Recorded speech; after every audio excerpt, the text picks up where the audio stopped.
Right. మొత్తం పురుషోత్తమ రెడ్డి గారు analyst Purushottama Reddy గారు.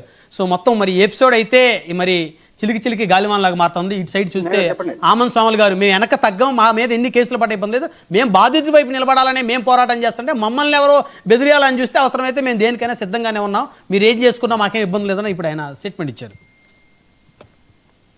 బ్రహ్మనాయుడు గారు, ఇది ఒక దురదృష్టకర విషయం. మామూలు కులం మతం అనేది చాలా సున్నితమైన అంశం. సత్వర న్యాయం జరగకపోతే ఫలితాలు ఎలానే ఉంటాయి. ఇన్ టైంలో యాక్షన్ జరిగినప్పుడు రియాక్షన్స్ ఉండి వ్యవస్థలు పర్ఫెక్ట్గా పనిచేస్తే ఇట్లాంటి విపత్కర పరిస్థితులు రావు. రెండోది, మాలాంటి వాళ్ళు ఎప్పుడు కూడా కులాలు మతాల సమస్యలు వచ్చినప్పుడు దాన్ని వీలైనంత వరకు తగ్గించి సత్వరం బాధితులకు న్యాయం జరిగే వైపే నిలబడడమే సమాజం యొక్క విజ్ఞత కలిగిన వ్యక్తుల బాధ్యత. సమాజంలో ఈ కులాల మధ్య ఇవన్నీ ఉంటాయి ఎప్పుడు కూడా, వాటిని పెంచకూడదు, తగ్గించాలి, అవసరమైతే దాన్ని కంట్రోల్ చేయాలి. అయితే ప్రభుత్వం చాలా క్రియాశీలకంగా వ్యవహరించకపోతే మాత్రం ప్రమాదం ఎక్కువ అవుతుంది. ఈరోజు కందుకూరులో జరిగిన వ్యవస్థలో మనం అందరూ ఏకీభవిస్తూ ఉండేది అధికార పార్టీ ప్రతిపక్షి.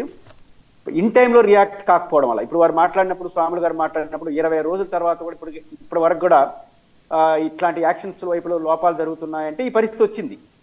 అయితే ఇక్కడ ప్రధానంగా రాజకీయ రంగు పులుంకుంటుందా పులుంకోదా, తెలుగుదేశం ప్రతినిధి ఒక మాట అన్నారు, కులం కూడబెడుతుందని. అది పర్ఫెక్ట్లీ కరెక్ట్. కానీ కులం రాజకీయాలు చేస్తా ఉంది, కులం అధికారాలు ఇస్తా ఉంది కదా. మనం ఎలక్షన్ టైంలో అభ్యర్థులు నాట్ ఓన్లీ తెలుగుదేశం ఈ పార్టీ ఆ పార్టీ అన్నట్టు అన్ని పార్టీలు కులాల్ని ఎంతో కొంత పెంచుతాయి కదా. ఎలక్షన్ టైం వచ్చిన ఖచ్చితంగా అన్ని కుల సంఘాలకి మేము వస్తే మీ సామాజిక వర్గానికి ఇది ప్రకటిస్తాం, మీ సామాజిక వర్గానికి ఈ మేలు చేస్తామని సామాజిక వర్గాల వైజ్గా చెప్తున్నారు కదా. ఈ వర్గానికి ఇన్ని సీట్లు ఇచ్చాం, ఈ కులానికి ఇన్ని సీట్లు ఇచ్చాం, ఇన్ని మంత్రి పదవులు ఇచ్చాం. మీకు అవసరం వచ్చినప్పుడు, మీ కోట్లు వచ్చినప్పుడు కులం కావాలి.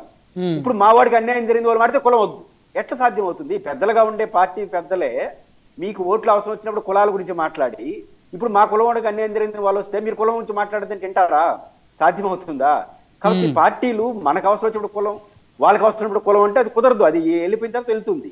కాబట్టి ఇది పార్టీలు మొదట గుర్తుపెట్టుకోవాల్సిన అంశం. రెండోది, చంద్ర సాంబశివరావు గారు ఒక అంశం చెప్పారు, వైసీపీ వాళ్ళు చేస్తున్న కుల విషయాలు మాట్లాడండి, తప్పేం లేదు. కాబట్టి కులాన్ని ప్రధానంగా ప్రస్తావించింది మొదట ఎవరు? చంద్ర సాంబశివరావు గారు చెప్పాలి. మొదట తెలుగు జనసేన ఎమ్మెల్యే బహుశా బొలిశెట్టి గారు ఎవరు అనుకుంటున్నాను, గోదావరి జిల్లాలకు సంబంధించి స్టేట్ అవే కులాన్ని గురించి మాట్లాడింది ఆయన, మన పార్టీ ఎమ్మెల్యే. ఇది కులం గురించి మాట్లాడాడు ఆయన, ఇంకా పార్టీ గురించి చూడండి ఒకసారి వీడియోలు, పాత వీడియోలు చూడండి. ఈ ఘటనకు సంబంధించి రాము గారు ఈ ఘటన సంబంధించి ఎక్కడ జనసేన ఎమ్మెల్యేలు ఎక్కడా కూడా మాట్లాడలేదు ఇప్పటి వరకు, ఇంకా ఏం మాట్లాడాల వాళ్ళు ఈ ఘటన ఏమి గట్టిగా బహిరంగ మాట్లాడుతున్నారు. అంటే మాకు అన్యాయం జరుగుతుందనే భావన వ్యక్తం చేస్తున్నారు, చాలా గట్టిగా మాట్లాడుతున్నారు. వాటి స్పందించాలి కదా. పాయింట్ ఏంటంటే, మనం ఎలక్షన్ అప్పుడు కులాన్ని గురించి మాట్లాడి ఎలక్షన్ అయిన తర్వాత కులం వద్దంటే కుదరదు.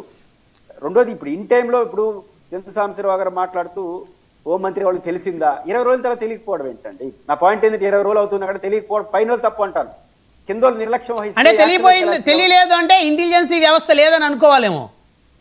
ఏంది మీకు బ్రహ్మనాయుడు గారికి తెలిసింది, నాకు తెలిసింది, హోం మంత్రి తెలిసి ఎట్లా ఒప్పుకుంటాం? భలే అన్యాయంగా మాట్లాడతారు.